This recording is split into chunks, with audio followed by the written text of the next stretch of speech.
No, the thing is clear. No. Mr. The thing I is know clear. what I am talking about. The thing I am simply asking you. You have a laptop here. I am coming, Nsija. Multiply. It is 144. Exactly. Now what I'm trying to tell you. Let me prove to you why. I am telling you that is not correct. The only claim your friend, your OB, has on this land is talking to Joyce through brokers and the lawyers. No. That is right. That is not then the two, another thing is that because he transferred money which was returned. So that is the only claim. Listen. You are most welcome, dear viewers, to yet another edition at the Investigator Online TV. The mighty new kid on the budget board? Blog. Thanks for about. My name is Stanley Ndaula, the investigator as usual, the gun to fire, not the one for hire. Tuli lero mugenda kutwewunya tuli banjiko, unlike in the past where we normally do tubera babiri basatu, but today we have a special guest. We are going to tackle one issue today which touches, like we said, we always get the allegations laid properly, after which we go deeper by talking to different people. Because you are our ardent followers, we expect you to be following these bits series one after another. Yesu jetuliko lero ye yettaka lye Katosi Mbeya, bayitayo Mbeya, akiri mu Mukono district, I think, where Major Mark Wanyama is accusing Major Mark Wanyama akyali mu magye n'endowooza ali ku ngeri y'akatebe. Then Twinamatsiko ono was the chairperson of Land Board Mukono. At least that is what we got from Wanyama. That's how he introduced himself to him. So programs ziweddeko ziri bbiri tuze tuwuliriza Wanyama allegations zonna z'akoze, ebisinga obungi abiinako documents. That's why actually you cannot come to this set unless we know that your story is worth publishing. So tugezaako okulaba nti buli muntu yenna tukwatayo. Tonight we are going to have the one and only Honorable Kabaziguruka ajja kweyanjula mu biti bye. Kino ekintu akiyingiramu atya naye nga mwamuwulirako gundi yamwogerako, like we always say, buli ayogerwako we shall try to reach out to them. We have reached out to Mr. Tiaba, is in the USA. We have reached out to Joyce Lutaya. We have reached out to the chairman LC1 ku kyalo ekyo Mbeya, n'abalala ne Wanyama yayogera byayogera. Kati tonight we have Honorable Kabaziguruka. But before that, I'm here with my colleague, partner in crime, Jacob David Wanluka, 24/7 Dakaneke 47, and the usual suspect, Daniel Nabamutacha, the prince of journalism. So what's time to kulaba Honorable? Just Stanley Ndaula.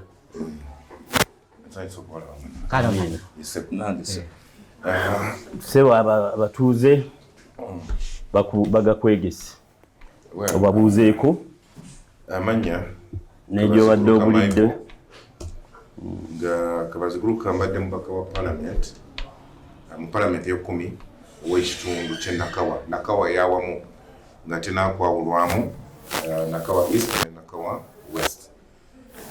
Era nga ensonga endeese wano olwaleero yataka ery'Embeya nga waliwo omukulu omu Major Mark Wanyama yajja mu kifo kino kyennyini n'abaako ensonga ze yatangazaamu, nga mu nsonga ezo yakoonako ku linnya lyange ng'omu ku abo abeenyigira mutulugunya. Era y'ensonga lwaki kyali kinkakatako okukubira akasimu mwami Stanley okusaba nange ompa omukisa nzije wano ntangaaze ku nsonga ezo era butereevu olwaleero nzize ku lwa mukwano gwange ku lwa muganda wange Jackson Twinamatsiko okwogera ku nsonga zino. Jackson Twinamatsiko namusinkana mu ssomero twasoma wamu okuviira ddala mu siniya ey'okuna ne tuva mu bwa kusoma wamu mu bwa OB ne tufuuka baluganda. Jackson akoze amaze okusoma O level ne A level akoze SCCA which is a professional accounting course. Nange nkoze CPA twaddamu ne tusinkana at that level both as certified accountants. Era niwesanga nti emirimu gyakola nange gye nkola. Bw'aba amaze ye yagenda okukolera kampuni emu gye bayita Africa Polysac Industries ekigunga Mukono eyo. Nze nengenda mu private practice mu auditing and consultancy. So nga emirimu gy'aba ayagala okukola egigwa mu tulubeedu agimpa. So ne tutandika okukolera wamu okuviira ddala mu mwaka gw'2021. So nenzija nga nkwasaganya emirimu gye. So ebisinga ku byakola mba mbyenyigiramu at a professional level but also at a personal level because nga bwe mbagambye kati yafuuka muganda wange. Era ne mu kaseera kano egyo emirimu gye gimbuziza ku political scene mbadde siriiko nnyo ndi kigunga n'ebitundu ebirala byonna bwe tulina emirimu gye tukwasaganya. So mu mbeera eyo mukwano gwo ate mukozi munno partner wo mu business oba something? Well, not a partner but he engages me professionally. So now your name appeared was mentioned by Mr. Wanyama as one of the people he met during that kind of nkayana zimbaddemu zaalimu ne Twinamatsiko. So kati tubale nti Twinamatsiko tetukyamwetaaga gwe koolabise. Are you in that position of talking for him or you want just to shed the light? And absolutely. Singa mbadde sirina kimanyi ku nsonga zino era sandisi. Naye bwensi tusooka okujja wano kiba kitegeeza nti ntegeera ensonga eno okuva gyetandikira paka weeri mu kaseera kano. Era bwe mba njogeza authority era ne mwami Twinamatsiko singa abadde wano bye ngenda okwogera era bye yankoze eki bye yandiyogedde. Era empapula ze nina wano naye zaalina era ze yandiyanjudde wano. So n'olwekyo abalala baffe mwenna bwe mba mundabye muba mulabye mwami Twinamatsiko. Okay, nga tulabye mwami Twinamatsiko through Honorable Michael Kabaziguruka. The story is ekyasinga ennyo tukwatako in broad daylight abantu bagenda ne bamenya ennyumba ekizimbe tukirina ndowooza mukiraba mu background nga ffe tuli mu background kyo kigenda mu maaso ne bamenya ekizimbe ekyali kipya ku ttaka lya Wanyama. Kyasingira ddala tukwatako ate kwe kuba nti bwe yagenda ate mu bakwasa amateeka ne bamugamba nga situnnaba na kuvunaana bano abaakoze ekikolwa kya malicious damage sooka otukakasa oba ettaka liryo oba kitegeera oba bye bamenye ebibyo something like that. So ne tulabira ddala nga there is something amiss. So mu nsonga y'ettaka lino kyetulina wano Mr. Honorable Kabaziguruka tulina nti omwami Tyaba asangibwa e USA yawa powers of attorney mwanyina gwe bayita Joyce Lutaya. Is that right? Kyetulina again Lutaya Tyaba through Lutaya sold that land to 25 acres to Wanyama. Wanyama nagenda mu maaso n'akolerako ebibye nga talina buzibu ne bayita mu process yonna ey'omuntu bwe yali badde aguza munne ebintu okusinziira ku documents ze yatulaga. N'ayingira ku ttaka lye teyafuna buzibu.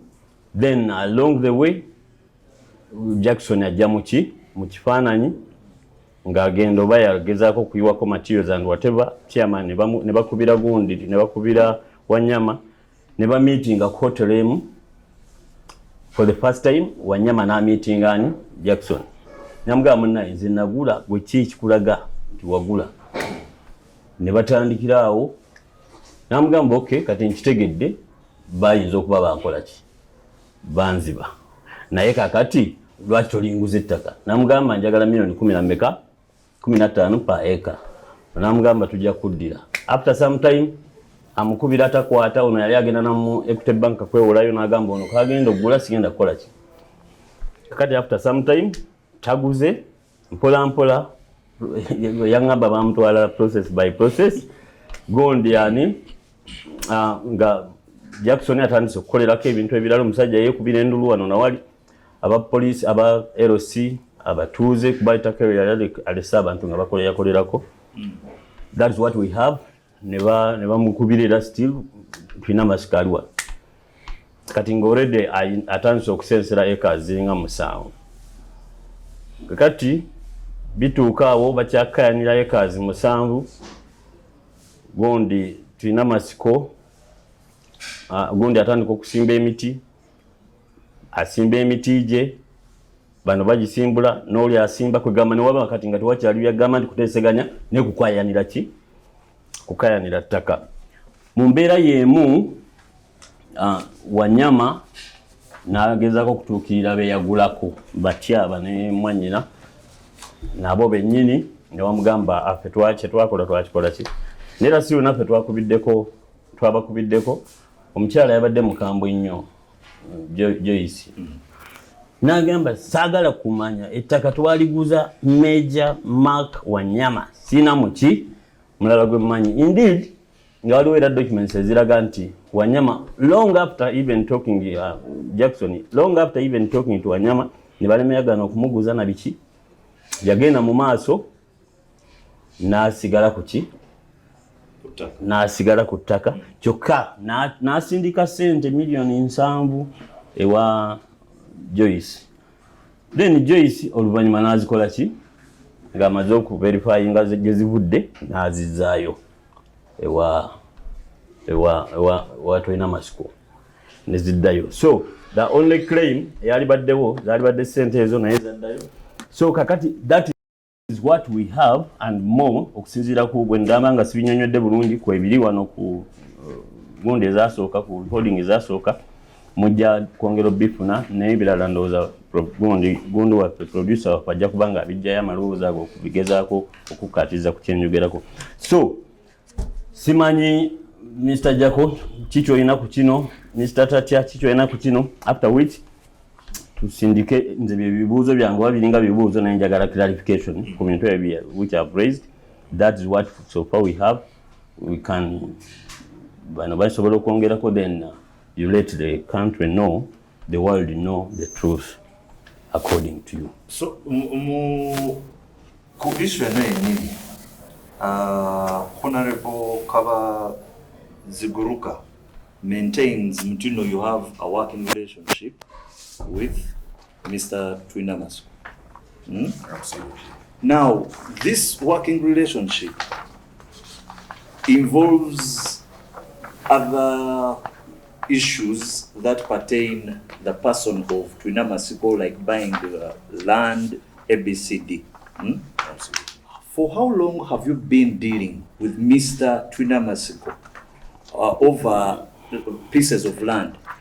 And in this incident, this same piece of land in Mukono. And why are you so interested in this matter? Should I answer that? Yes, please do. Then we shall interject. Atubuuliddeko suubira tutandikire awo, then I will be chipping in with other set of questions. Okay. English, Uganda? Any. Yes. Well, thank you so much for those questions. As earlier stated, I have known Mr. Twinamatsiko Jackson since 1994. That's right. When we were in school together at O level. We went separate ways at A level, but met again later on when I was doing SEC and I was doing CPA. And from that time on, we have been together. I have worked with him, for him, in his tea business, in his land matters, and so forth. He happens to be a very busy person. So once in a while, he assigns me tasks to handle on his behalf, like this. How busy is Mr. Twinamatsiko to handle an issue that pertains to land? Well, he avails himself if he really must. Like in this particular transaction, he was not personally involved. He never met Joyce Luther, for example, personally. There was never any physical contact between the two of them. The matter was handled by his counsel and the brokers, his lawyer, and the brokers who were involved in the transaction. No, not Stephen. It was another lawyer. I have the name somewhere. It's okay. Yes, and not Stephen. Stephen came in much later to handle the court cases. But before we even get into these questions, I think I need to give you a genesis of this matter. Because from what you have said, especially Mr. Daula, Major Mark Wanyan has completely misrepresented facts pertaining to this matter. This is a transaction that took place back in 2019,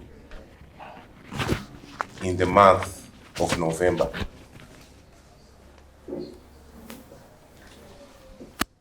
Around August. You said November? 2019. 2019. Yes. Now, however, it began around August when brokers approached Mr. Twinamatsiko, informing him that they had identified a piece of land that he may be interested in. And this was because he already had land on the same island.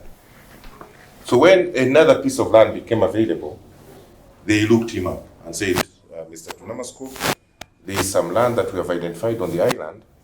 We of the opinion that you may be interested. So he asked them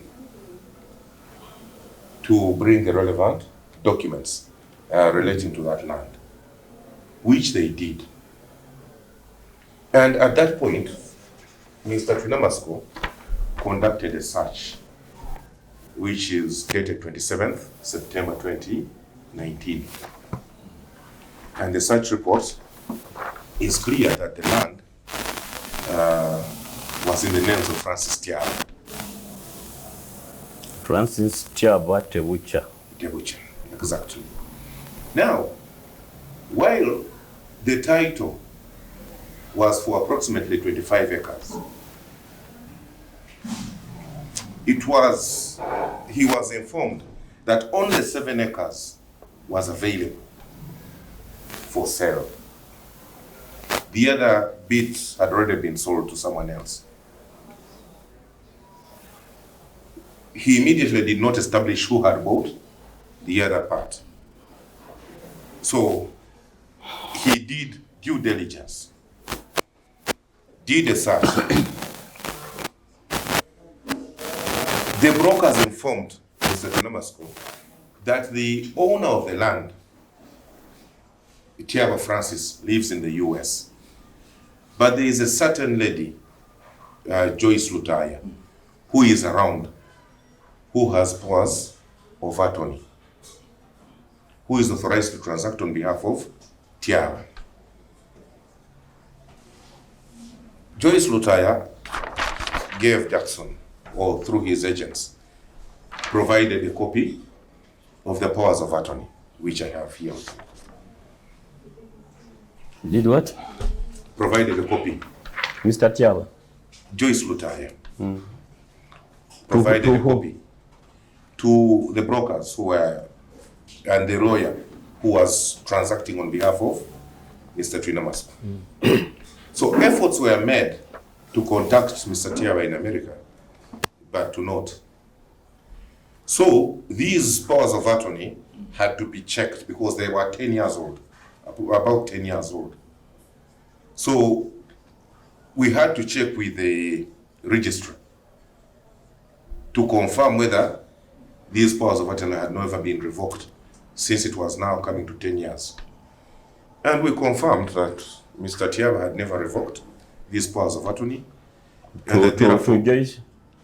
yes, we confirmed this with the registry, That she was still there. that it was still valid. Because if you look at the date, this was given in 2008, January 2008. So to rely on this to transact in 2019 without doing due diligence on it would be irresponsible. So we had to do due diligence on this and confirm that indeed it was still valid. So once all this was done, negotiations took place. And Joyce offered to sell to Jackson Twinamatsiko Through brokers. through the brokers and the lawyer. 7 acres, each at 10 million, which is a total of 70 million. And it was agreed between the parties that Jackson Twinamatsiko should pay a deposit. And after committing himself, then the lawyer would get into the technicalities of drafting or reducing to whatever they had talked about, reducing it into writing by way of an agreement, which would be signed by both parties on payment of the full and final settlement.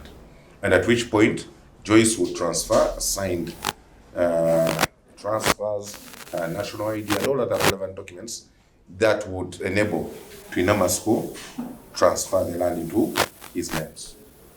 Upon paying the deposit. final. Upon paying the final. Okay. So after all this due all this diligence, is happening, Honorable, between Twinamatsiko's lawyers, brokers and Joyce. and Joyce. Yes. Twinamatsiko nga tachiri. He was not. He was available at his office, but whenever a document had to move from one place to another, somebody else would. Ye mwenyini nga takola ki tasituka nga gamba lawyer kola kino kola kiri kola kino. So bwe bamala okukakasa nti mbutuufu ettaka lino teririiko en encumbrance powers of attorney ne lands. Inlands. Powers of attorney ziri clear, buli kimu kiri clear. Joyce presented or sent them her account number through WhatsApp. That is it's a WhatsApp chat between Joyce and the broker. So around the same time, Major Wanyama had not come into picture. No, we did not know about Major Wanyama. So Joyce sends her account details and says, you deposit the money on that account, which was in the names of Nino Boutique, which is a boutique she runs.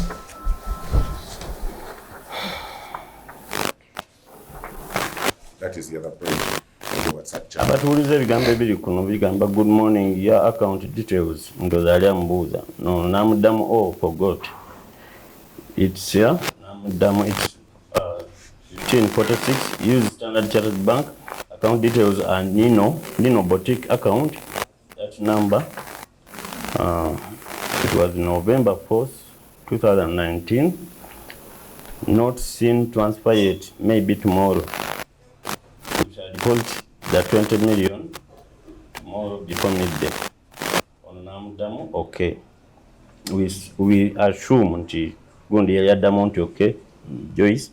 Then I've been waiting for documents from the lawyer. On Namdamu, no problem. Now cash management reports, transaction, cash management, company operation. Did he use that account? No. Well, it is a a chart. Ennaku z'omwezi nga mukaaga. It is a chart abatuuliza naye teriiko nti oba Mbeya or anything. But it is what? N'amanya gaabwe tegaliiko. Ennaku z'omwezi nga mukaaga. Omwezi gwe-11 2019. 20 million was transferred from Mr. Jackson's account, one of his company accounts. He has a company called Coef, which is a construction company.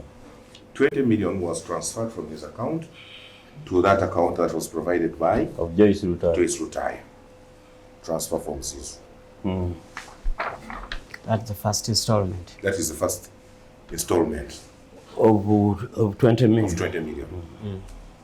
It was transferred into that account.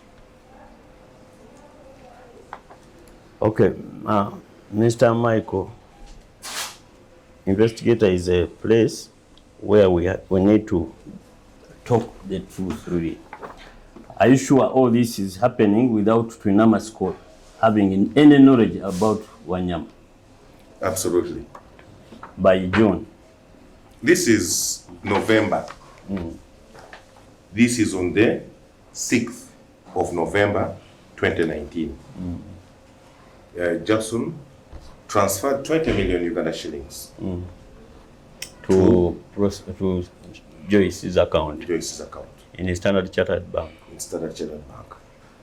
Proceed.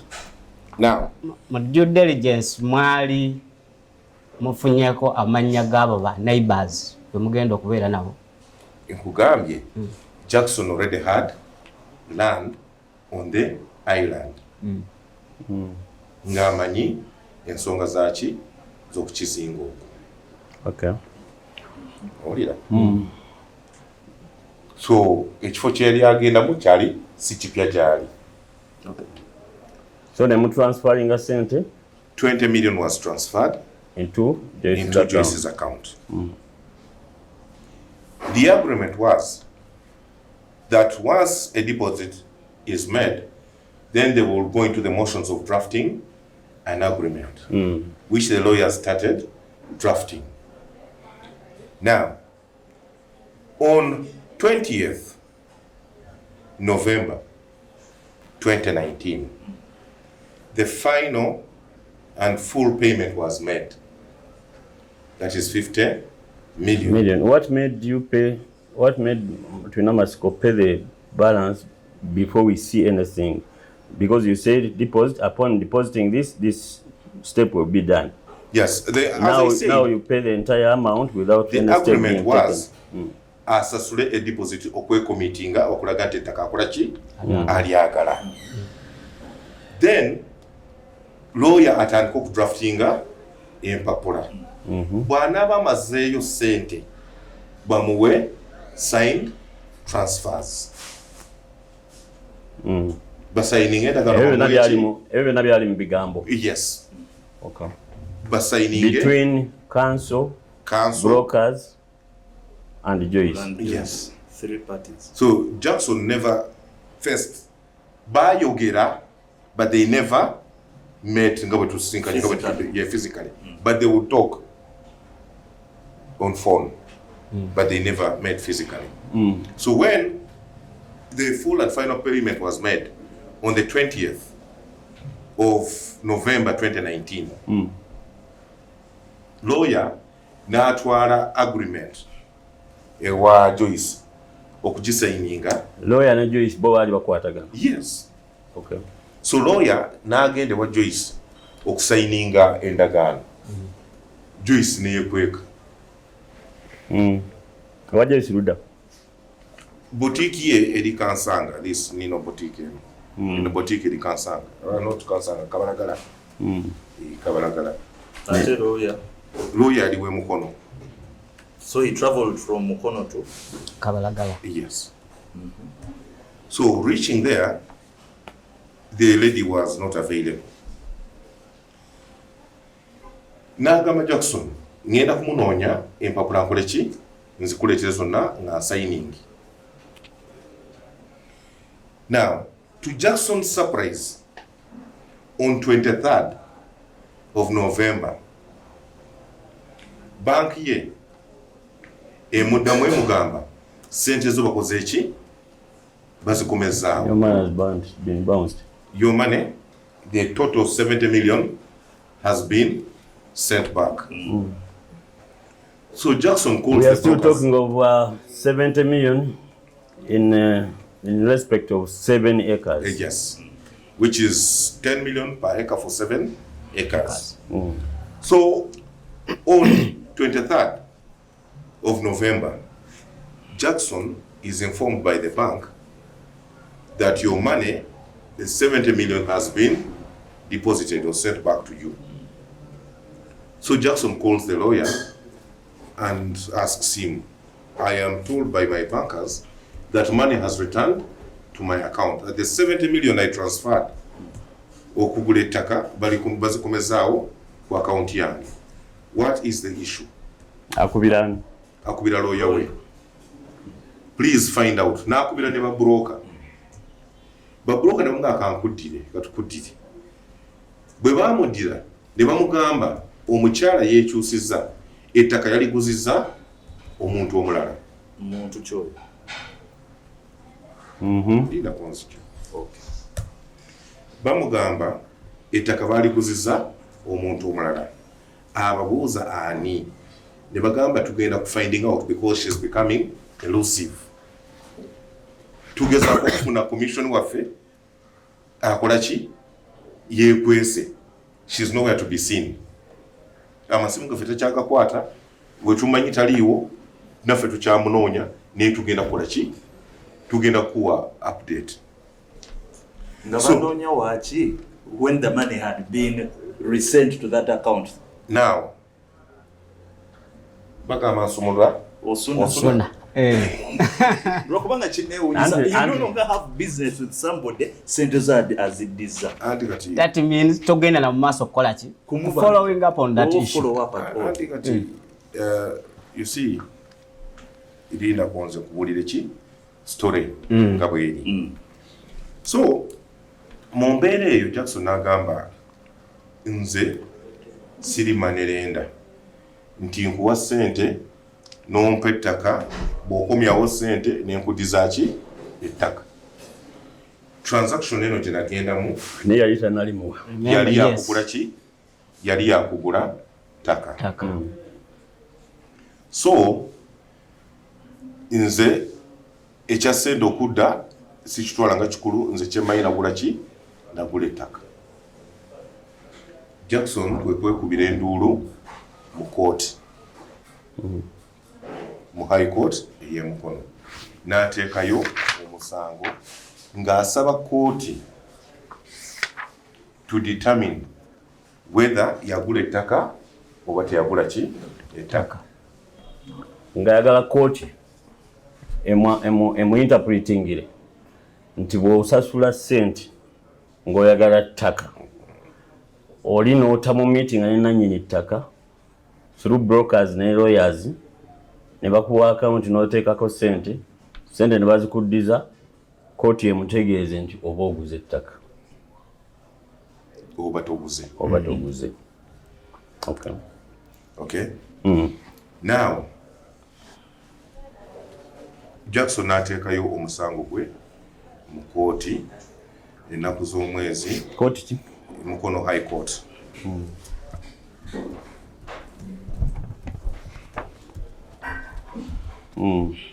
Biseera ki? Ennaku z'omwezi 26.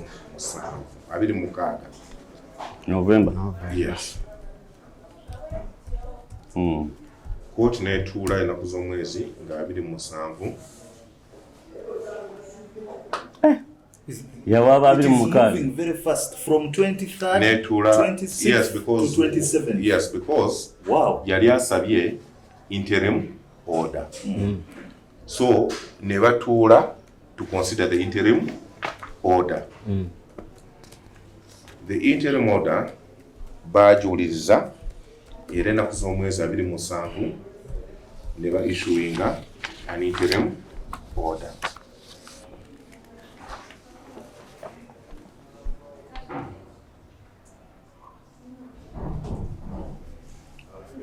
His application is coming up for hearing on the 27th day of November 2019 before Her Worship Harriet Sally Nalukwago. Harriet Sally Nalukwago, write it for me. And in the presence of Mr. Tuyatunga Stephen, or lawyer Stephen Ayingideo Ikamukuba, counsel for the applicant, in the presence of Mr. Sebugwao Mazia Paul, again counsel for the respondent. Hey. And in the absence of both the applicant and the respondent. Respondent Yanwa. It was Tiaba Francis Tiaba Gomawa. Francis Tiaba. Sued through Joyce Rutai. Sued through Hello Kulu Attorney Joyce Rutai.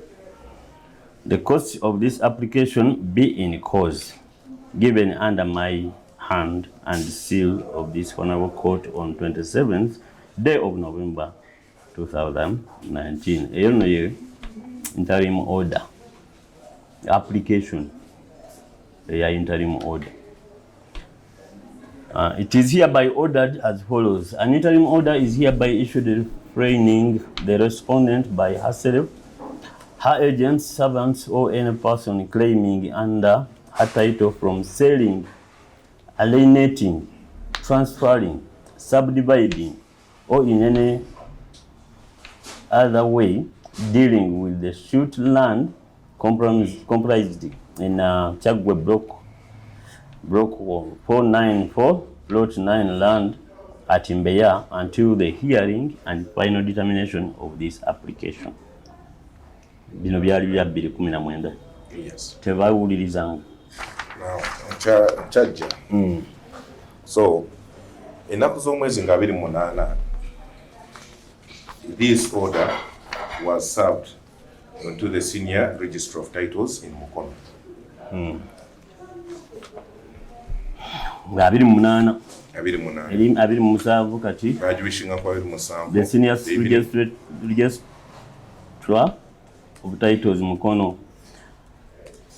I write to inform you that I have interest in the above land and a purchaser of 7.0 acres.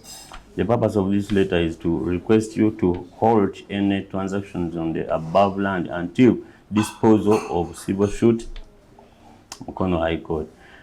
Here too attached is a court order to support Onono Jackson Twinamatsiko, amazemu n'abayo n'awandiika. N'awandiikira registrar n'amutegeeza nti waliwo interim order restraining transactions nga bw'ozisomye ku ttaka eryo paka nga kooti emaze okusalawo ani mutuufu. Tugende mu maaso. Obudde bw'obuddukana. Jackson yamuddamu atya? Ali? Registrar. Well, twali tumuwandiikira nti yagenda kuddamu. Twali tumutegeeza nti tufunye interim order okuva mu kooti restraining any transactions ku ttaka eryo paka nga kooti emaze okuwa ensala yaayo in the main application. Now, twamovinga nga twesigamye ku authority eva mu Supreme Court ya Uganda mu musango gwa Mesachi Bachintuma and another versus John Bosco Muwonge. Because mpulidde mungu ogamba olaba Jackson teyasinkana gundi, then, well, while that is true, tebasinkana, while his money was refunded, but we still wanted the court to pronounce itself, especially given the position that the courts have taken on such matters. And it was decided in the Supreme Court in 1995 that in a sale of immovable property, upon payment of a deposit, property passes to the purchaser who acquires equitable interest, and that the purchaser becomes the lawful purchaser when he has paid the deposit.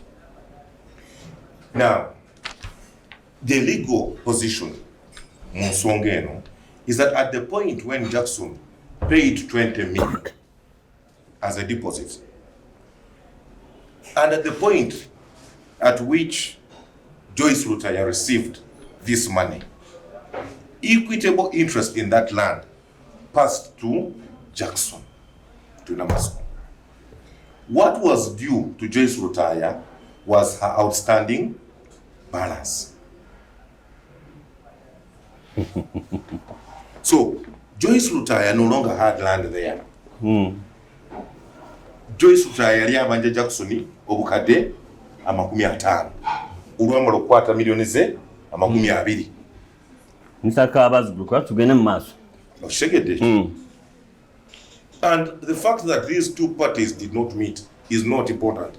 And I have had several people raising that issue. It was just a question. I want to bring it to your attention that recently I bought a consignment of items from China, where I simply sat on a laptop like this and Googled, I got a company, I went to my bank here, said, transferred money. Affected the transaction. And they shipped. But if you ask me, if you were to parade 100 Chinese here and say, who did you deal with? I will tell you, I don't know. You don't know indeed. And what if that money was returned and goods not sent to you? Would you go arresting the entire China? You just gave us the example.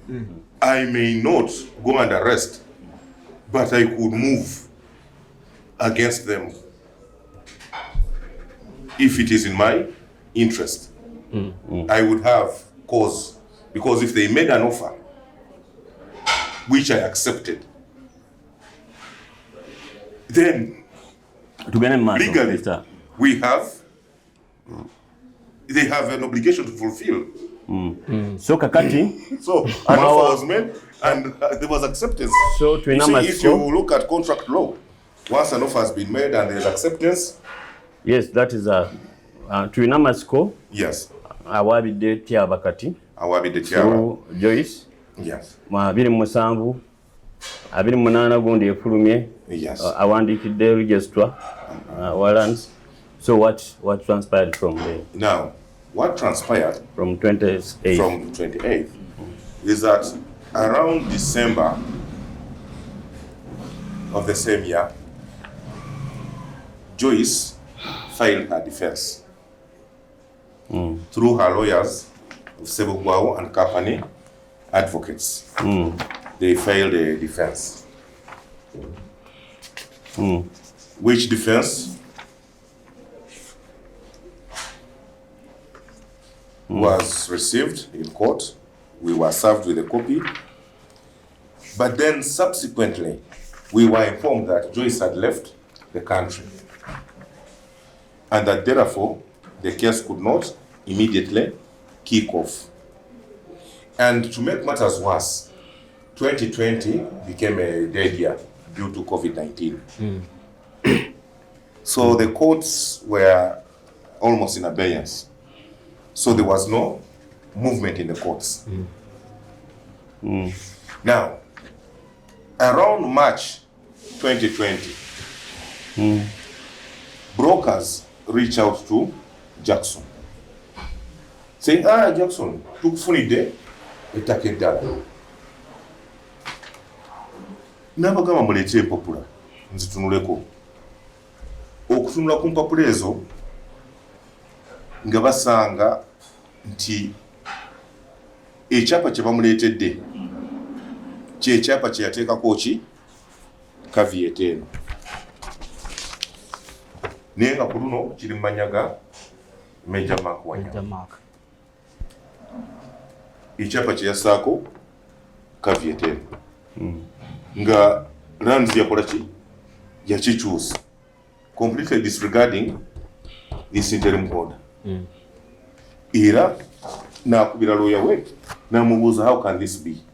I have brokers in my office here who have brought a title to me.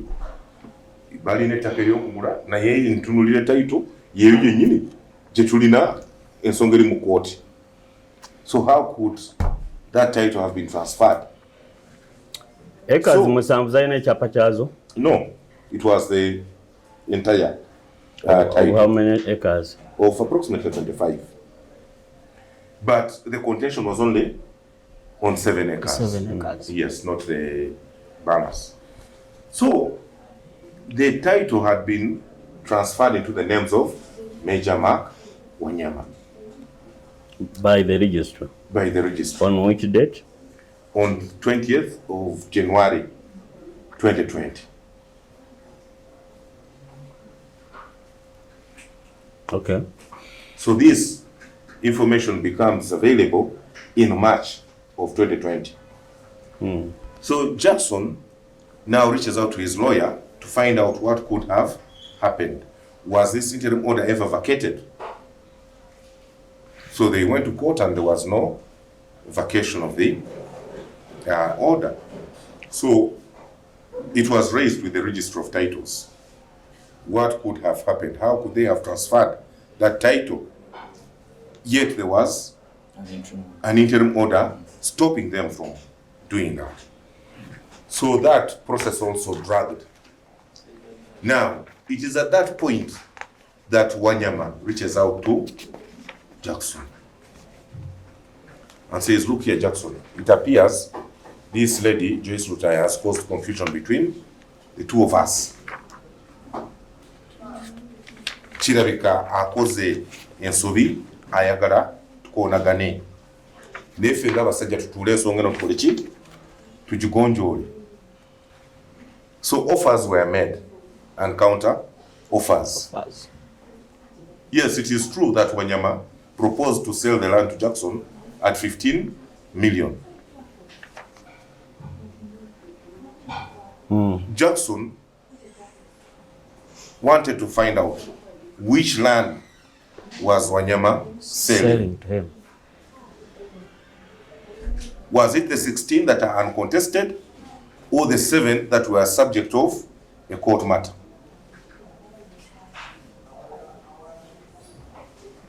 So that was never very clear. Because in Jackson's opinion, he had already bought the 7. And therefore, what Wanyama could sell to him was The 16. Of course, when you total that up, it would come to 23. But you see, this being an island, from time to time, Enyanja Kolachi, it eats into the land. So you may want to ask, why are you talking about 16 and 7, yet the title is approximately 25. So what was physically available and verifiable is that.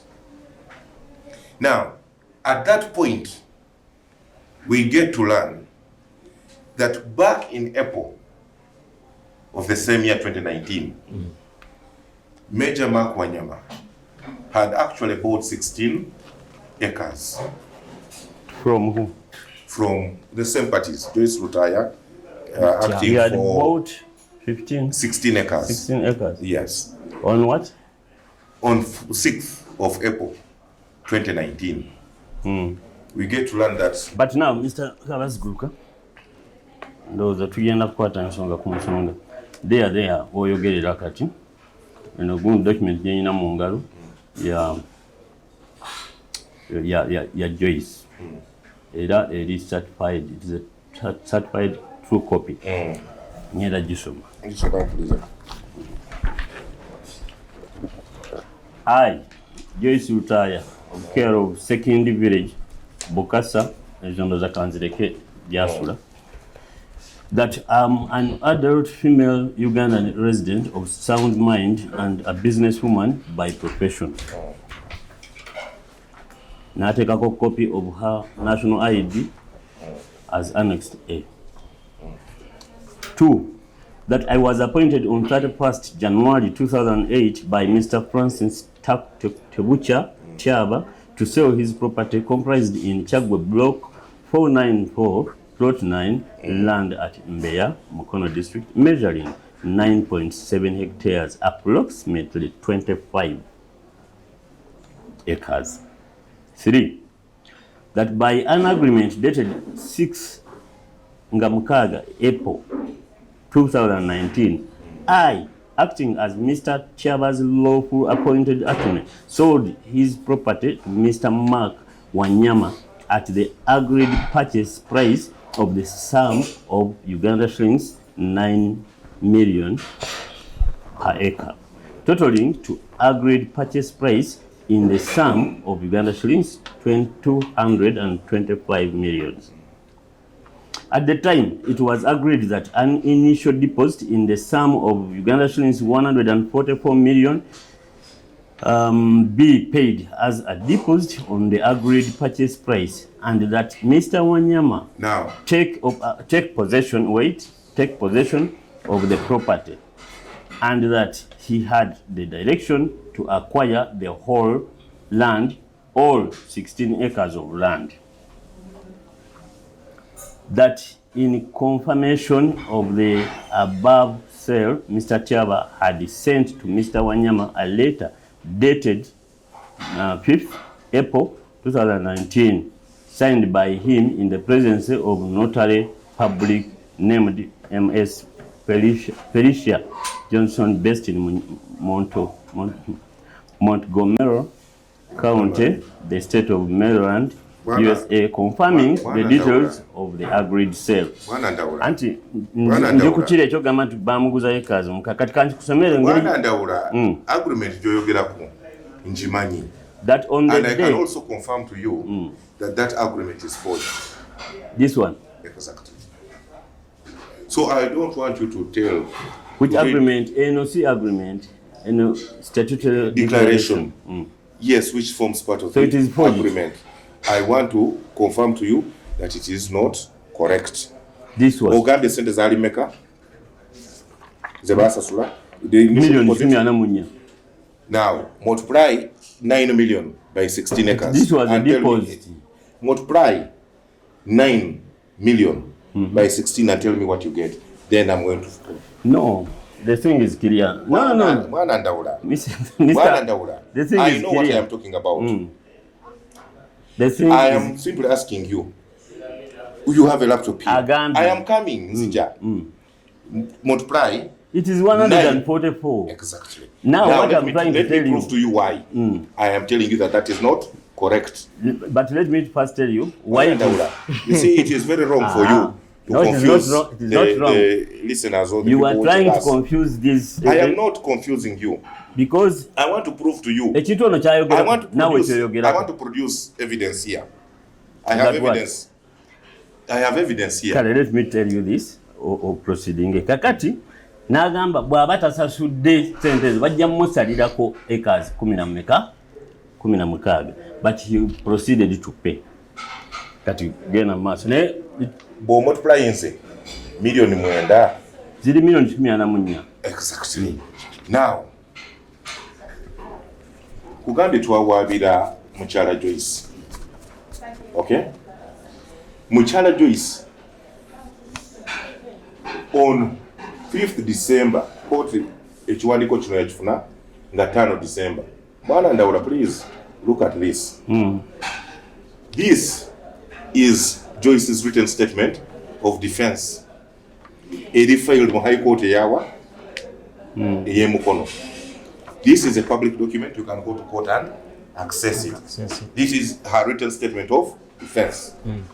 And in paragraph, she begins by saying, the defendant, blah, blah, blah. Paragraphs this, that my lawyers are Sebubawa and Company advocates located on Pilkington Road and so forth. And says, in 6A, in 6A, this is Joyce. Ongambe kino kyensoma kikyupule. Listen. This is her statement of defense. The defendant is the registered proprietor of land comprised in Chagwe, Block 494, Plot 9, land at Mbeya. The defendant, on the 6th day of April 2019, sold 16 acres, part of the suit land to Wanyama Mark. That is the defense for? The written statement of defense, Joyce Lutaji are filing a court. The defendant, on the 6th day of April 2019, sold 16 acres, part of the suit land to Wanyama Mark, and thereby remained with 7 acres. However, the purchaser was yet to mutate and transfer the portion. The defendant maintained Yasin Seronjoji as a caretaker for the remaining 7 acres. Yasin Seronjoji is a chairman LC1 in Monyonyo. He is available.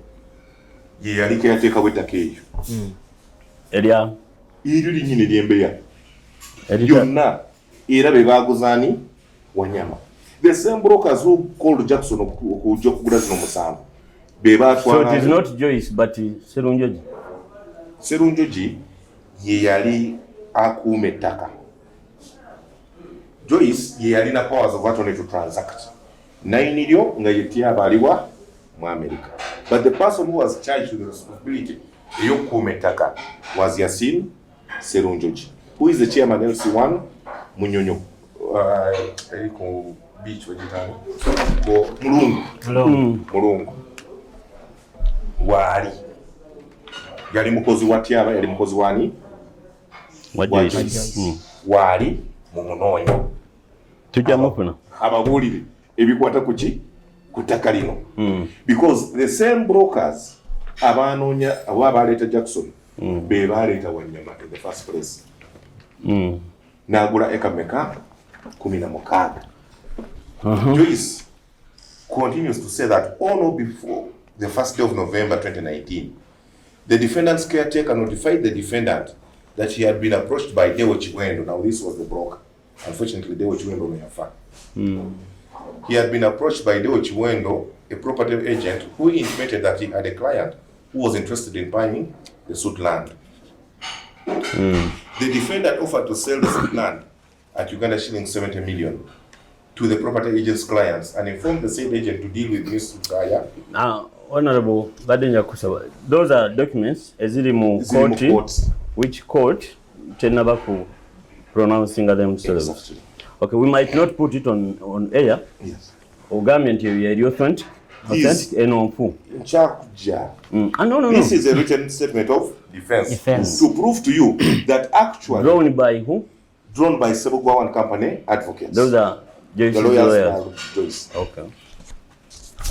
Joyce goes on to attach a sales agreement executing in Wanyama for 7 acres. Eno signature ya Joyce. Eno signature ya Wanyama. Zino signatures are witnesses. So, yino bona basayinga. Ngani aguzani. Nga Joyce aguza Wanyama eka musanvu. Nga naguza mwezi meka. On the 19th of November 2019. Musanvu 16. Musanvu. On 7th November. On 19th November 2019.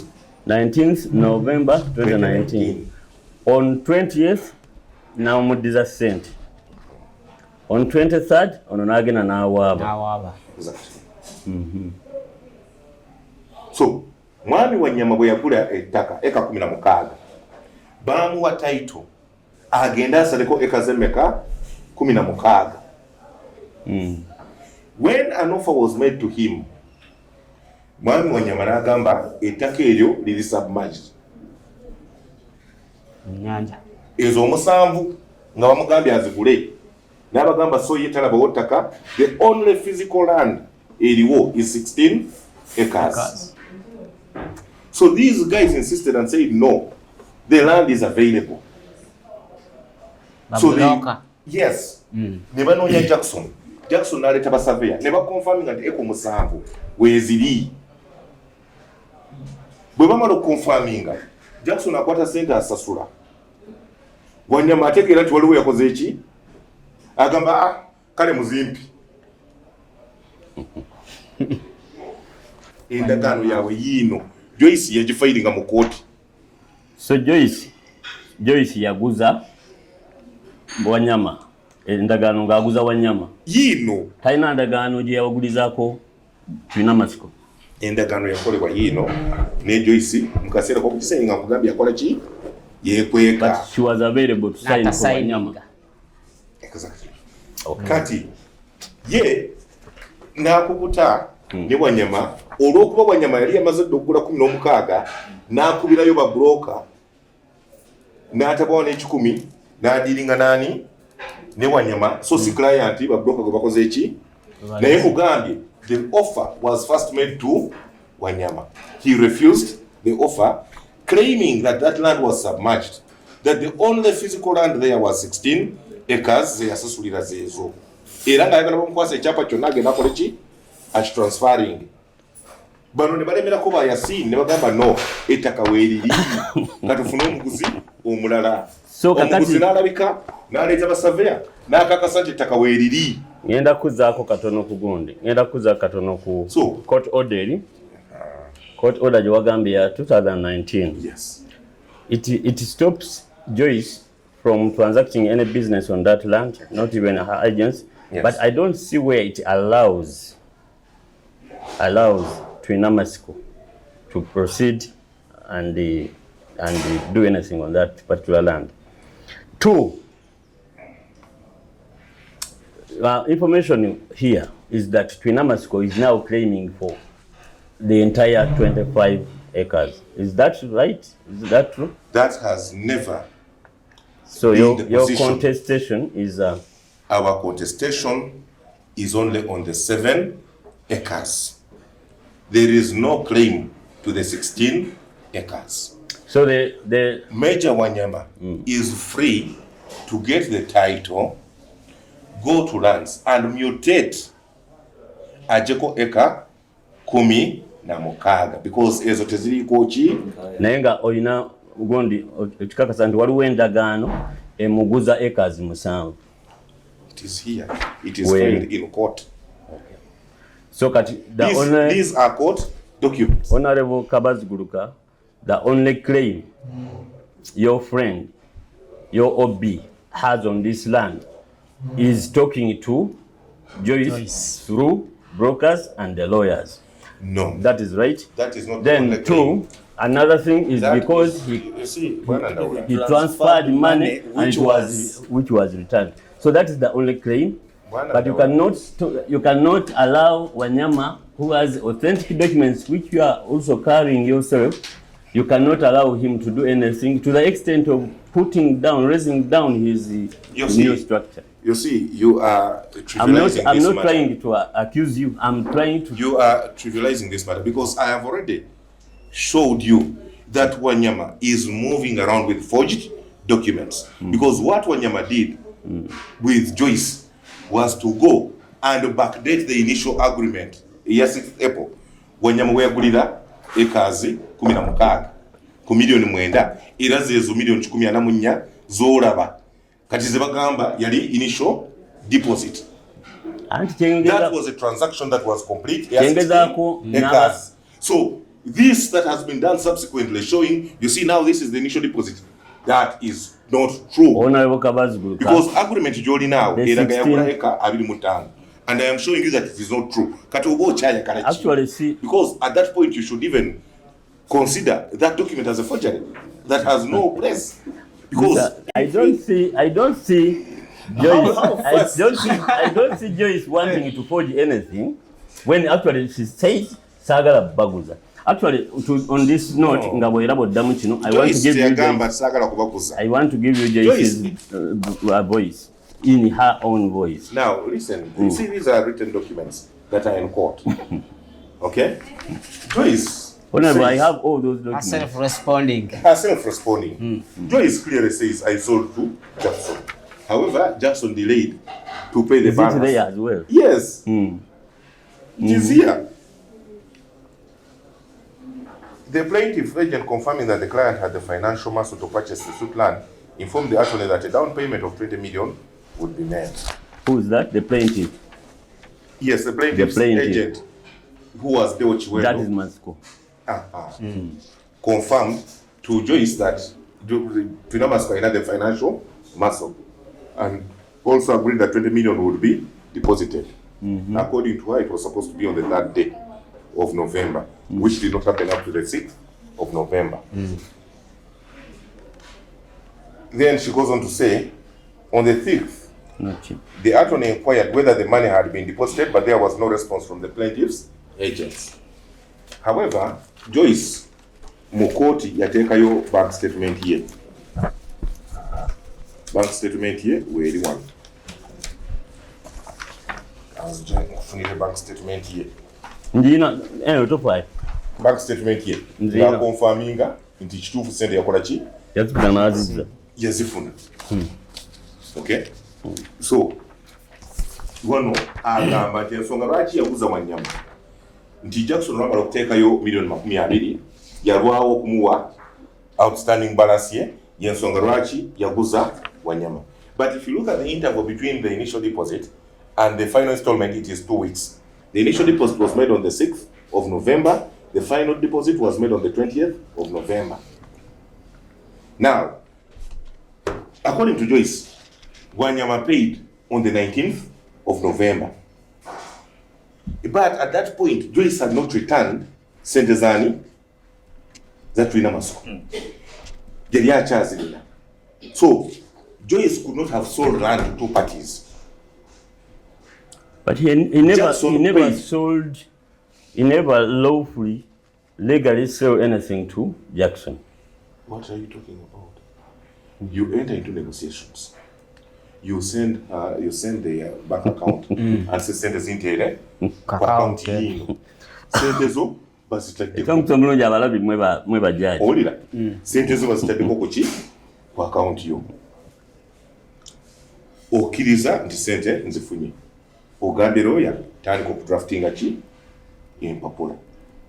Bomala muje ne balance wange musasule mujemba weki transfer. Inaku z'omwezi nga 19 November, you then purport to sell to another party. Mbu Jackson yalwawo olwamala okusasula deposit nga 6 yalwawo okusasula balance n'olwekyo team defense awo. Yes. Tusomere bulungi. On the 18th day of November 2019, the attorney entered into negotiations with Mr. Wanyama Mark for the sale of the Suk land. The attorney offered to sell the Suk land to Mr. Wanyama at 70 million. Angamba Twinamatsiko. Ngagamba nti akivuddemu. Omukyala bw'akivuddemu. Ogamba nti omukyala yewandika naga akivuddemu. Ekyaki. Yagamba, however, on the 13th day of November 2019, the balance of the purchase price was still due. The attorney called the plaintiff's agent and informed him that the agreement was terminated, and further, the 20 million made as down payment was going to be refunded back to the plaintiff. On which date? On the 13th day of November 2019. The balance of the purchase price was still due. The attorney called the plaintiff's agent and informed him that the agreement was terminated, and further that the 20 million made as a down payment was going to be refunded to the plaintiff. So, to you, Honorable Kabaziguruka, that document is authentic. This is a document that is in court. Okay. It is authentic. You can go to the High Court of Mukono. This is there. These are attachments. Agreement, zona attachments kuchi. Statement ye. Now we shall go forward. Ndoza naye abalabi ekyomusomolongi bank account statement ye ngira ga sente yakola ki. Honorable Kabaziguruka. The good thing is because you see, Bwana Ndaula, yes, sir. I want you to be open-minded in this matter. If indeed Joyce had sold this land to Major Wanyama in April, what was she selling in November? Yali atunda ki? Oba kituufu? Ogande 16 acres. Oba kituufu? Yali yaguza Wanyama ettaka lyonna eka 25 mu April nga bwe kiri mu ngunda eyo gy'osomye mu statutory declaration. Oba kituufu nti Joyce yali yatunda ettaka eryo eka zonna 25 mu November mu transactions zino yali atunda ki? Yandi kati kyotagadde kumanya naye ky'omukisa omubi nti no nti ye gundi alina answer mu gundi ye mu statement ezasooka yategeeza it is indeed true yalwawo okukola ki okusasula alina ne yategeeza nti bwe yagenda okupima nga tanasasula gundi esembayo n'abagamba bana ettaka liri submerged by 2 acres n'amugamba ffe twagala sente za acres 25 tyaba n'amugamba nti kati bwe bibambye ebyo gundi ezisigaddeyo 16 ogenda kusasula million 10 so si 9 otegeera n'agenda mu maaso n'akola n'asasula naye ogambye nti ebicupuli naye eno eky'omukisa omulungi Mr. Honorable Kabaziguruka eky'omukisa omulungi abalabi jagala kutegeeza kategori ebyawanyama mwabiwulira documents ziizino Joyce said azifunye tazeegaana ku akawunti y'emiliyoni zajja 2 miliyoni 5 ne zijja yali atunda ki oba mu butuufu byayogera mu declaration eyo byali bituufu nga ba entering into an agreement with Wanyama back in April in a transaction yagwa. What was Joyce transacting in November? As simple as that. Negundi naye yakola ki miliyoni 2 bwe yaziweereza otegeera era yayisawo ennaku okuweereza 5 naye anyway mu statement ye akinyonyola bulungi search yino so ettaka lyali likyali Mr. Honorable Kabaziguruka ettaka lyabagamba nti baali baguza abalabi ba investigator mu April abalabi ba investigator bano lino lyali limanya gani abalabi ba investigator kyembagalako nti bategeeru tetubategeerera kyekirungi kyabalabi ba omukutu guno because they know where we come from. For us tukigamba nga bwe kiri, it's up to you. We are not guns for hire. We fire where the target is fireable. So bajja kwesalirawo naye for now nze nga sitalo nendawula bannange bayinza okufuna obulala nze nga sitalo nendawula nkiraba the only claim mukwano gwo gyayina oyo Twinamatsiko gyayina ku this piece of land is because baagaana omuguza yawayo sente ne bazimuddiza okitegeera naye ebyo byonna byali baddewo kale kooti n'esalawo byesalawo waliwo gundi ono Wanyama alina ebifo bingi byagenda. We have a police report to the effect of in support of his allegations. We have a DPP report. Is it a DPP report in support of what? We have a security organ. Yes, agala kwogera kubanga sikola ki. Which we are told nti nayo erina ki because I talked to some individuals and they told me yes, it is true. We issued a report in what? In Wanyama's favor.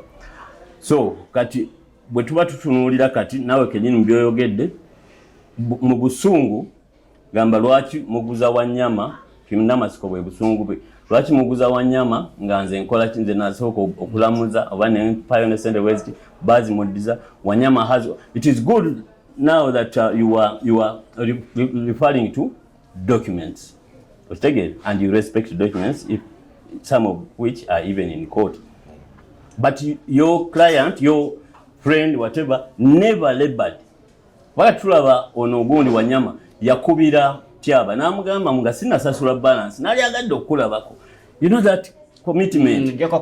Yes, nkugulako property nesi kumanyira ofuna ko budde jangu indeed olina akola ki namugamba bona asasula nja kujja indeed najja namutwala mu makage ruddawa ne batambula. So Mr. Honorable Kabaziguruka nze kulwanyi bwe nkifunye kyekyo nti ye claim yoka eriko naye nebiramu obumenyi bw'amateeka obusukkulumye because tulaba for us we are crime investigators tulaba nga enju y'omuntu mazima ga Katonda mugulu musaya azimbye ekintu kye ne bakirezinga down ne tulaba abantu abakiko simanyi Honorable banga wamala mu parliament oli mukulembeze w'abantu okyasobola okuddayo you can even be anything politically because at the level you are really oli out there okitegeera national and international simanyi bw'okifiiringa ng'osanga kwanzijukira naawe mu kujja okubeera MP w'e Nakawa olina abantu bewalwanirira nzijukira cases abantu bewalwanirira abaali bayigganyizibwa mu ngeri bweti abayononerwa ebintu byabwe mu bantu abakola ki kyenkakasa nti munda muggwe tekikuyisa bulungi. So because of this claim abawuliriza abatulaba gye mulabye only that claim they raised down someone's property new tanakikola ki so kugamba olabira ddala omuntu ali frustrated taskirizibwa nakola ki kubanga ettaka lyaliwo mwaligambye kale ozimbye waffe tugeze mwaligula nemugaa kale ffe ono yakola ensobi wazimbye wakyamu fe batusalire sayidi eri kubeera ettaka lyali likyakola ki likyaliwo naye gwe ng'omuntu tofiiringa mu ene empathy nga bayiwa ekintu ekyo era still ne tugenda mu maaso abantu ne babakwata again you involve tuulira Minister Kibuule mwakyabeeramu ndoza naye tujja munoonyaako n'alagira ebizibiti mbikole ki ebizibiti mbite n'abo abantu mbate you get it so tolabira ddala nga mu butuufu olina omuntu gw'onyigiriza mu bino byonna byemukola okutuuka n'okumenya ekizimbe kye kubanga yakibateekako temunnakyegaana mbitegedde bulungi jjako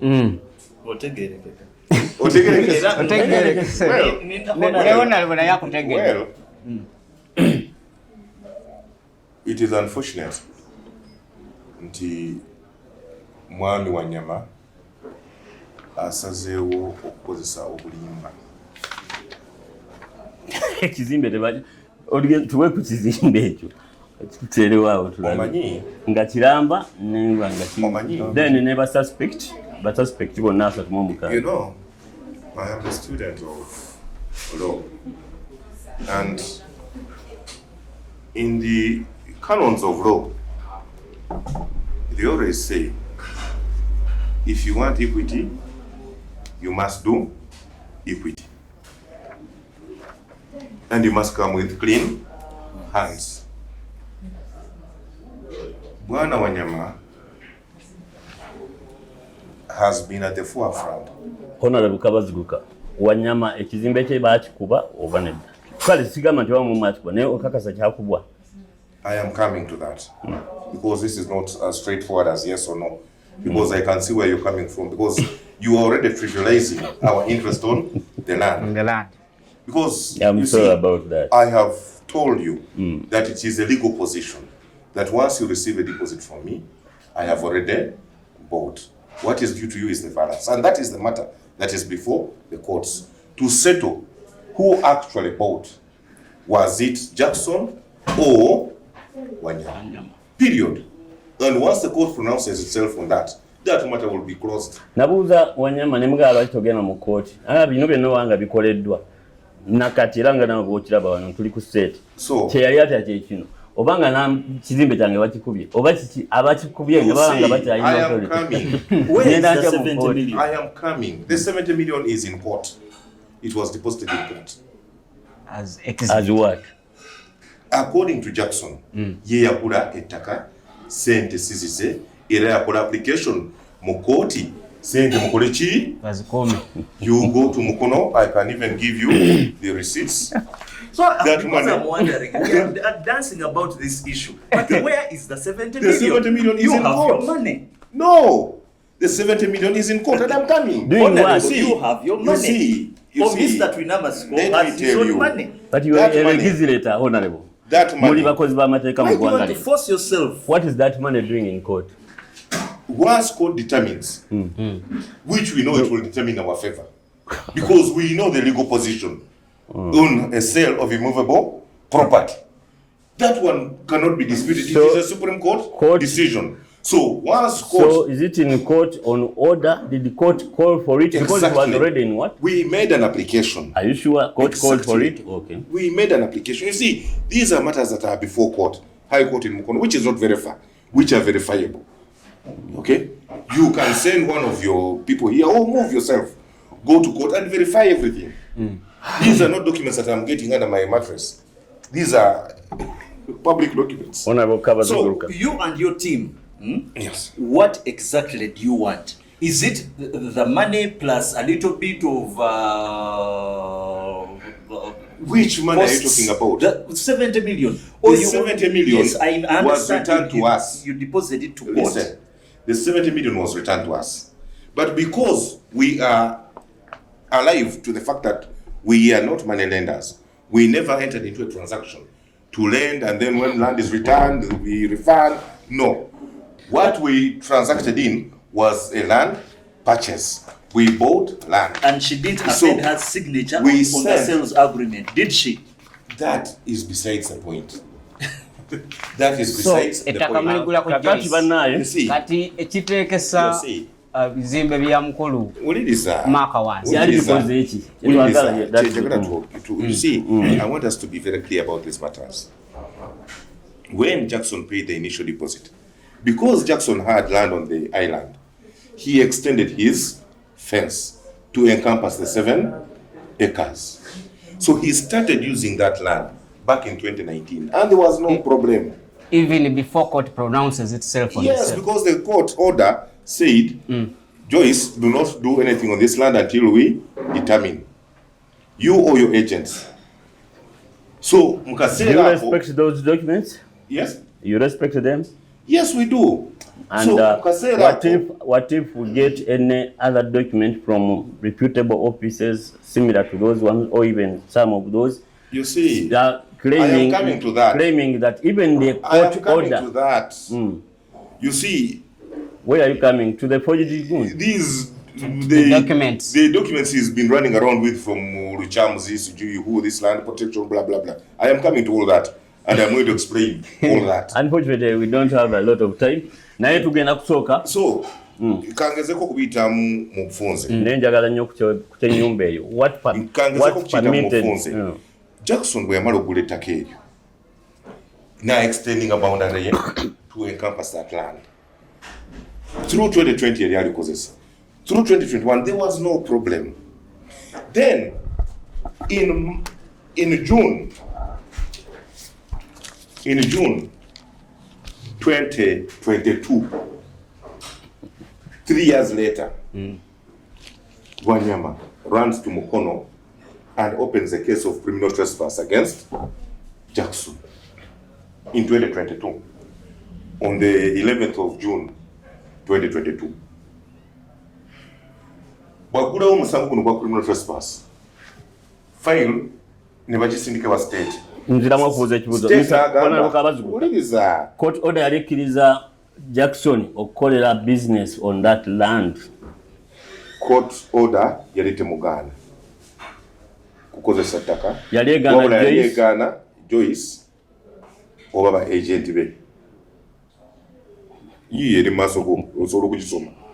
So just to now be clear, just to be clear, you can read the order. It was stopping Joyce agents. It was not stopping Jackson Yawaba. You see, everything has a genesis. Chenjagala otegere. Inti bwana Wanyama n'agenda mu court, rather n'agenda mu police n'agula omusango wa criminal trespass against Jackson. Inti Jackson asalimbide ku ttaka lye. Faile no bagisindikira wa state ya Mukono. State n'agamba, I cannot sanction this file because it is a matter before court where ownership is still in dispute. Court has not yet determined who the rightful owner of this land is, and therefore we cannot sanction criminal trespass charges against either of the parties. Mwami Wanyama teyamatira n'agenda ku region wane Jinja Road ku KMP East na petitioning a file bagisikeyo bagireetewa ku region file ne bagireeta. But in the meantime, Mark Wanyama na organizinga ebibinja by'abavubuka ku island n'okuva mu bitundu ebyenjawulo ne bajja ne basaanyaawo buli ekyaliwo Jackson kye yali akolerako. Ebifaananyi biibyo beyatema n'akola kibyonna weebiri. Police reports, medical reports ziizo zonna weeziri. Several cases were reported at Mpunge Police, Katosi, Mukono, malicious damage, assault against Wanyama ne ba agent be. Eje misango gyonna weegiri. According to you. Gigi no references woboza kana. You are the one giving these in references olukuzikuwa. These are verifiable documents. Mbogena police weziri. Ikuwade ko copies these za medical reports weziri. Now, Wanyama was not satisfied with the performance at Mukono. He called for the file to Jinja Road. File never jiita. Regional CID na tweet a meeting of us there physically. Jackson yaliwo. Bamitan, regional CID. Tuonjiro Justice. Tuonjiro Justice. I think Detective Senior Superintendent, Detective SSP. Yalita meeting eyo. In the meeting, mwalimu the IO, Kenje, mwalimu the CLO, NSP Twinamatsiko. Major Wanyama yaliwo and some his lawyers and the others were all in that meeting. In that meeting, we agreed, that was on the 28th of October 2022, we agreed that the status quo be maintained to where I owe Mukisa agende akola investigations on ground. Because the issue was on the criminality. There were attacks and counter attacks. The issue of ownership was before the courts. But we wanted these attacks and counter attacks to be stopped by police. That is why we attended that meeting. So when they said that they were going to go to the island to do investigations, that very night, all hell broke loose. Wanyama ferried people from Kampala here. Ne bagenda ku kizinga ne bakulikiramu ne bookya ennyumba y'abakozi nga mwe bali beebasi. Sawa munaana ogw'ekiro, they set it on fire. Wanyama, who is crying today, set a house on fire with occupants. Never. No, they ran for their life. The case was reported. Yino ya Asun. Honorable, bintu ebyo tobyekanga kubanga mwe bamwe mukwasa amateeka. Ng'okakazaga mukajja bw'atyo talina right kutakali. Uliza, ono Wanyama azaka. Ebyo n'ebirala mukyabiraba. Ye byakoze. Takatono. Honorable, waliwo omusajja yajja ennaku ezo kuyaya. Yeah, is my property. Yes. Olwokuba yasomye somewhere mu mawulire najja ng'aleega embaliga. Yasurvivinga mu mwalimu. Yali takule. So properties abamu singa yalemerawo maybe singa ndi ku madda kati. Bwana Wanyama bw'amala ekyo nga tamatidde fayiro bagiyise ku Jinja Road agenze mu Land Protection Unit eya State House looza balina kasereeri. So wali omwami omuyita Ochenga ataddeyo nayo ki omusango. Are you justifying ekibuuzo kiri ekyokumenya ennyumba? I am coming to that and I'm going to explain to you what actually happened and why he did that. So, against the Land Protection Unit, in State House, there is a gentleman called Ochenga. Ochenga, someone is Jackson. Jackson has since say lawyer way. Na asked to say against you. Na abanyonyo nagamba in ensonga. Yes, immediately this is what we have, but this matter is before court. We expect that court will in the near future rule or hear the petition and dispose of it. We bagamba nti takanzena gula fine. We bagamba nti Wanyama yagula tujja kumuliyirira. We have no problem. But let's allow the state institutions to do what? To do their work. State institutions? Yeah, in this particular case. Yali abyogerera wa? Ewa Ochenga. Ochenga akola ngani? Well, akola mu Land Protection. Ani yagiteekawo? Yeah, I think it is State House. But I don't think it is also a state-owned thing. No, it is not an organ. It is an entity under office of the President under State House. Which is not seized with a mandate to adjudicate in land matters. On behalf of State House. But it is not authorized to adjudicate or arbitrate. Honorable Kabaziguruka, mwamenye nyumba y'omusajja. So, I am told that Ocheng wrote a letter to you were told some outfit ya Rubaga ekulemberwa one brigade yellow charms and a principal outfit. Yes, some outfit, and I am using the words consciously. Yes, ekulemberwa brigade yellow charms and anti no it is anti, it was called the special, it is Land Protection, the Special Presidential Task Force on Land and Environment. It was headed by Brigadier Chamuzi, and it had some people there, Prince Duko and the others, who were acting like criminals. And I am saying it on camera. And unfortunately, it has since been disbanded because of the way in which they were transacting or transacting their business. Now, when Ocheng writes to Chams, he says, you go to the land and open boundaries. That letter was taken to the RDC in Mukono. who said I cannot be part of this exercise. RDC Mukono. Yes, you can go to her. I think she's called Ndibasa. You know her? Yes. I was there in her office, but I don't remember the name, but I think Ndibasa. She refused to be part of it. So, Why would she? When it is clear? That is what she informed us in a meeting in our office.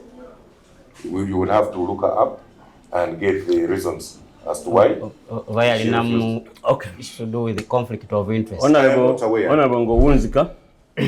Oganya okuddamu ekibuuzo kyange bali batulaba bamanyi lwaki oganya. So Prince Joko n'asitula ttiimu ye n'agenda ku kizinga bagenze kumenya ebintu bya Twinamatsiko biri ku ttako. Kwaliko kinayo? Kwaliko emiti, kwaliko ennyumba z'abakozi, kwaliko n'ebiraalo because at some point yalina wenti. So bagenze bebayonoona obiina naye obiinako nga biramu? Nina bulungi n'emiti gyonna nga zino nnyumba nga bazokyeza ziizo nga bazikumyeko omuliro.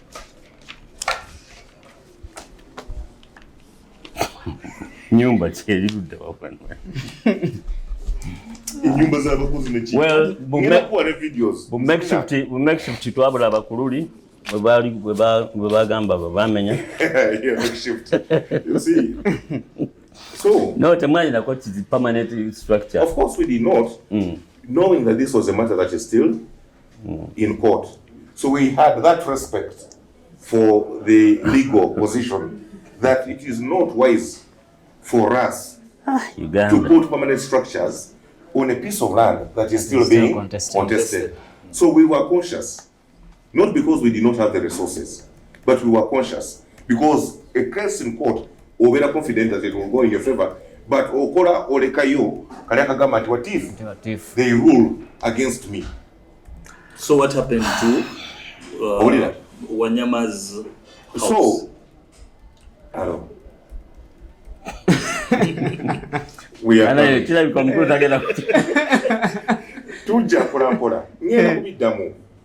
but you see, I don't want us to jump some vital information because there's information that you have alluded to, reports, police, which I don't want us to overlook. So, Bwana Juko, Prince Juko, agenda ne team yu Chizinga, bagenze kumenya. It was a Saturday. I spoke to him myself.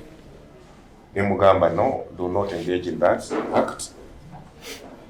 You come back. I will personally come to your office. Ensonga zino tukoleki tuzogereko nkubulire the position nga bweri before you even engage in that. Netukanye. On Monday, we sent our lawyer, this Tuliatunga, to draft a letter and explain our position to them. So the clerk sent a document. When he reached that office, he was arrested. The clerk against of delivering a document. Abami abo ne bamukwata ne bamugalira olunaku lulamba. Aliwa. Clerk wa Tuliatunga wa lawyer awandise baluwa, lawyer awandise baluwa ajibade clerk we gitwalo gisavingewa mu state house mu special presidential task force eyaba brigadier Lucham's Erubaga atuseyo bamu detainees lunaku lulamba oyo gonde oyo clerk wa Tuliatunga bamugamba singa Tuliatunga yatuse wano we were going to frog match him ate noyo Kabaziguruka mugambe yatulozaako atumanyi singa yasalibide wano yanditulabye naye nga wali obamanyi abamanyi. Did I know those people? Abamanyi bantu be notubanga bamulozaako. That is what on Tuesday, I will state it here. On Tuesday, they now went full force nebatuuka Mbeya. Emiti gyonna ne bagitema. Ennyumba zonna ne bazimenya.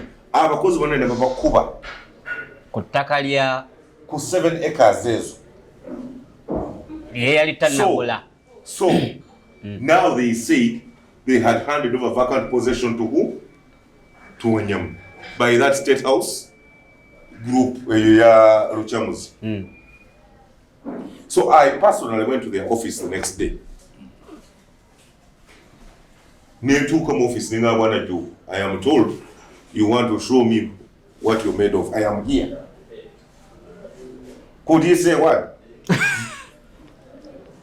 He started pleading. He said, you see, Akulaba no. It is okay. I am not saying it was not a secret. Council Mune Yaliwo, Council Hamza, the council of that outfit was there. Now, when you're gonna chulira, when the people who had been assaulted came to Mukono nebagulawo omusango, police ye Mukono netandika okuhandolinga Jackson n'abanikira regional CID officer nga amusaba nga bwe wayita fayire ene ya Wanyama ku region neno nsaba okole ki ogiyite investigations wazikolerewa ku region. Nze mwenyini natwala ebbaluwa eyo nenjiteeka mu maaso ga justice bwe njiwa regional CID n'aginishulingako OCCID Mukono hando ensonga n'azizaawa ya Mukono ng'azijja katosi OCCID Mukono yani? I think it's what? I don't know who else. But that's what. It should be ASP.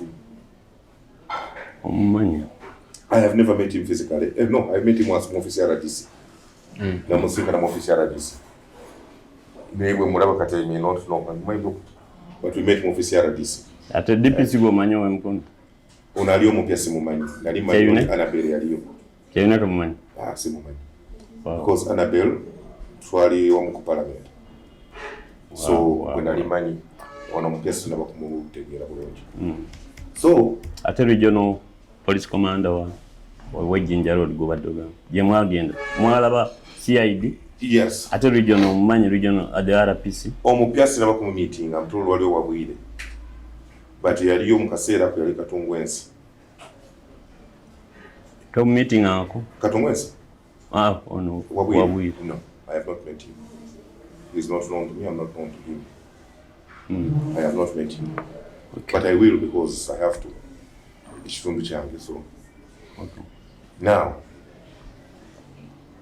we twawandika ebbaluwa eyo nga tugamba fayire eno bagiyite. Justice n'agamba eyo Mukono gikoleko.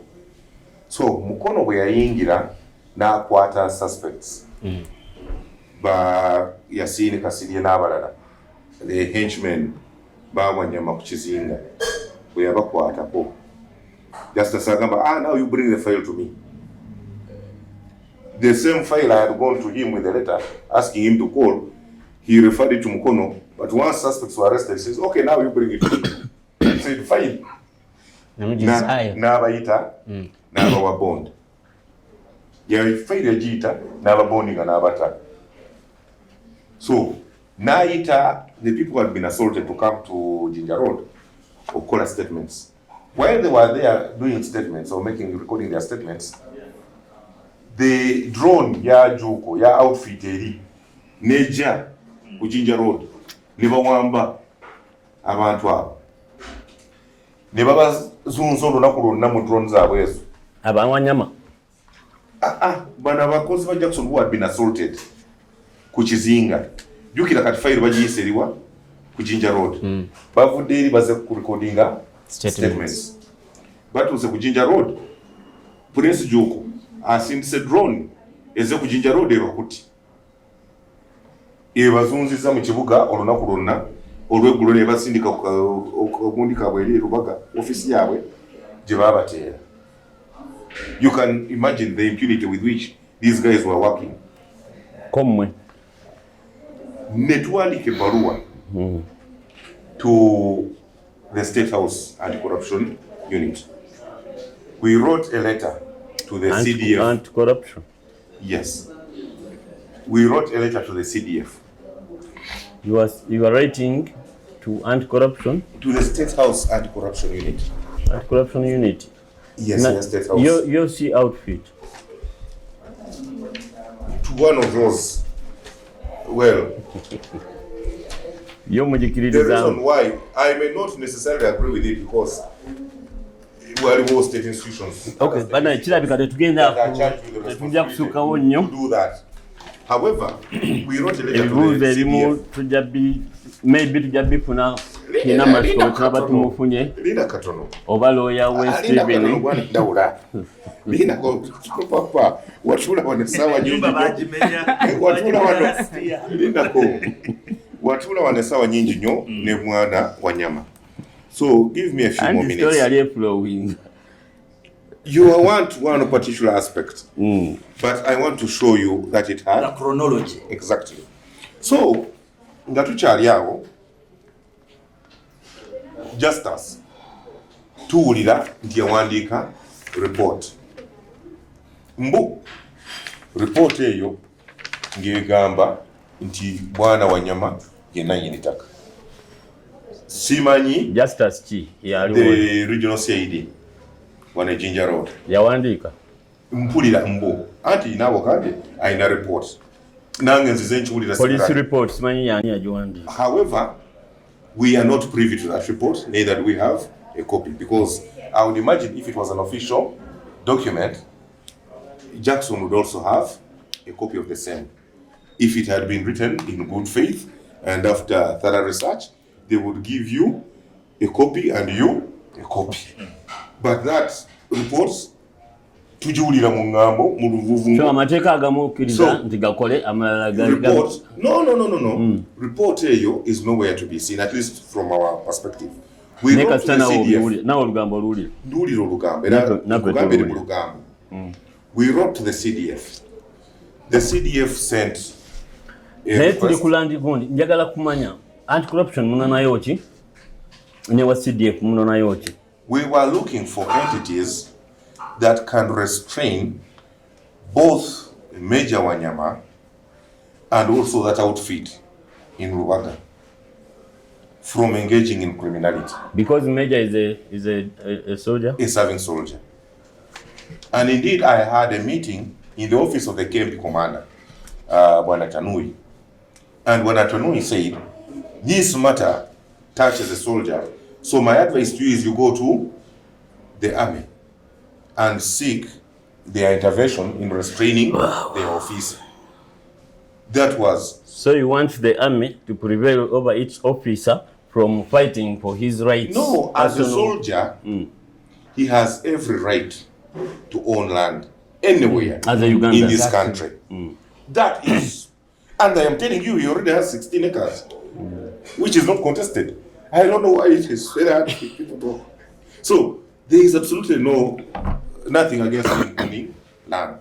However, the reason why we are seeking this intervention is to restrain him from using the institution of the UPDF. Has he?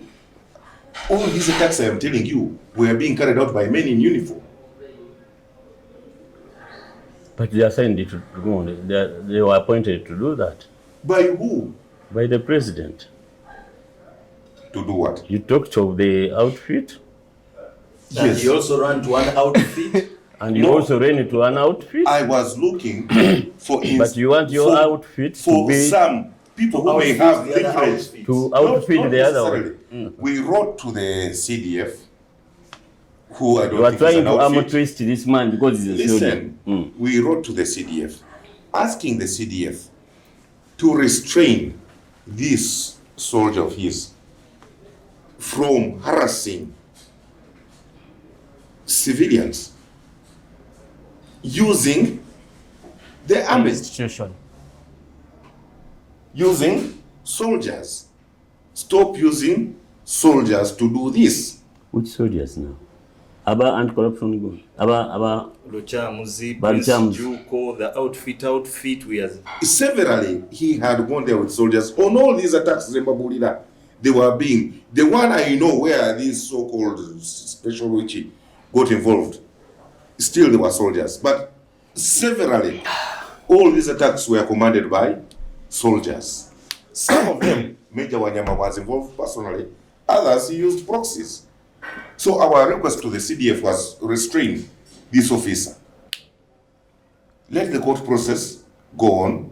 Let us determine, let court determine who the rightful owner of the land is, and the matter will be put to rest without necessarily cutting people, chopping people's hands, burning this, burning that.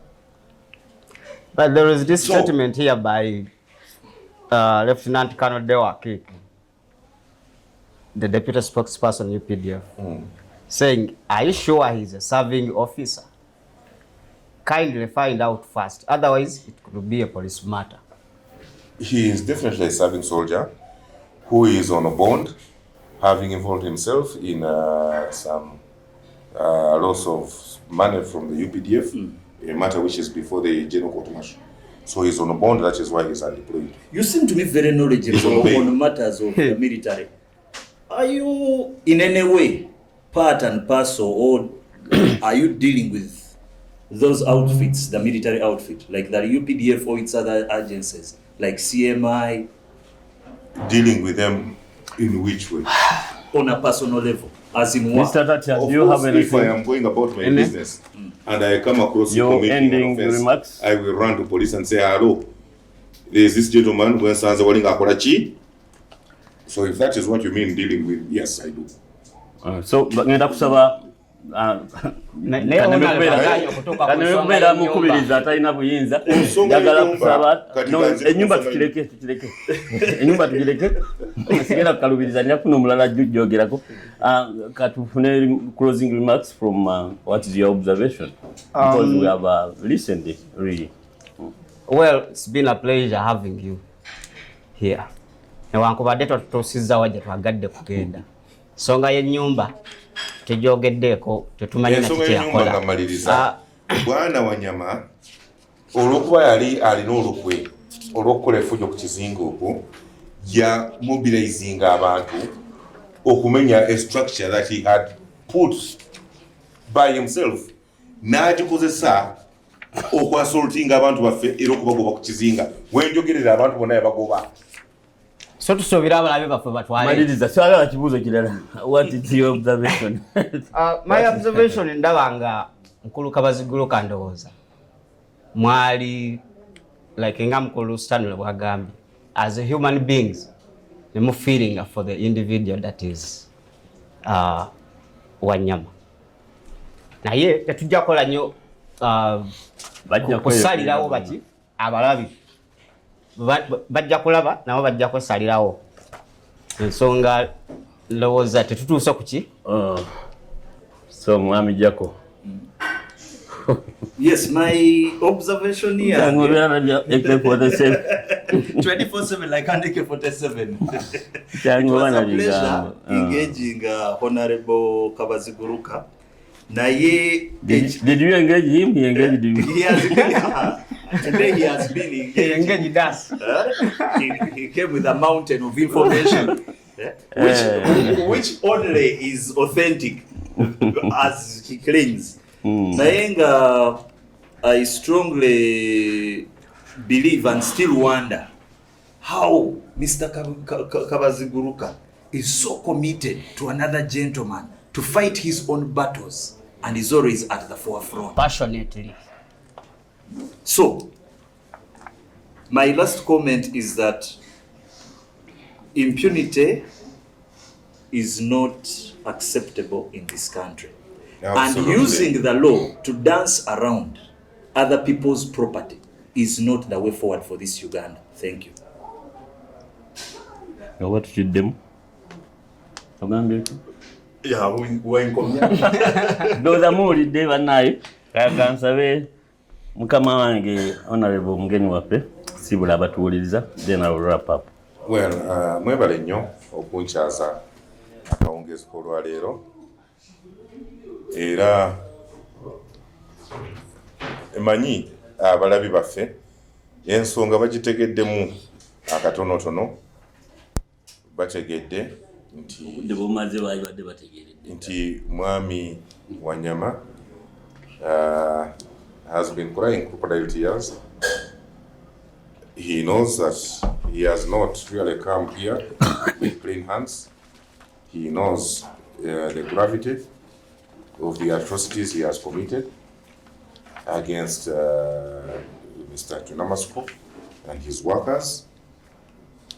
And I pray that going forward, he sobers up and realizes that this matter will be sorted in the courts of law,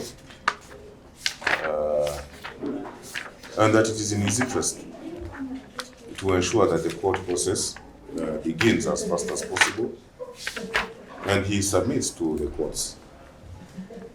If he is not satisfied with the decision of one judge, he can go to the Court of Appeal and up to the Supreme Court. So, you see, these courts are there to arbitrate. We challenge them in one or two cases, but by and large they are there. They are functioning with all the challenges, but they are there. Thank you so much, Honorable Kabaziguruka. Honorable Michael Kabaziguruka, on behalf of, but I don't think it is on behalf of Jackson, Stephen, Council Stephen, yankubiddeko nga antegeeza naye ajja kusobola okulabika, so kyobola ebibuuzo ebimu mbirese maybe waliwo abantu abalala bajja bikola ki. Omanyi omwami gwe bayita Kabonge? Mumanyi. Okay. So tugenda kutwala ensonga eno process by process. It's not because you are naive, because we want you to come up with a verdict. At the end of the day, we shall come to back here with our verdict, and then you will go to judge investigator, is he wrong or not. Nayenga bwe mulabye already, the only claim this man has, yakubanti yasasula sene nezimudizibwa, lwakubanti alina court order. Which court order? Honorable Kabaziguruka ng'anyo kyogerako nti there is also a document claiming that court order is works of forgery. Naye nga ebyo byonna biri mu kooti, tujja kubiwuliriza naye mu kaseera kano kimanyi abantu bangi mujja tugamba nti tubonoonedde obudde bambu tukuba ebigambo, naye nga mukulu Kabaziguruka tweyanza nnyo okubeerako naffe n'obugambo obwo Mukama beera nammwe.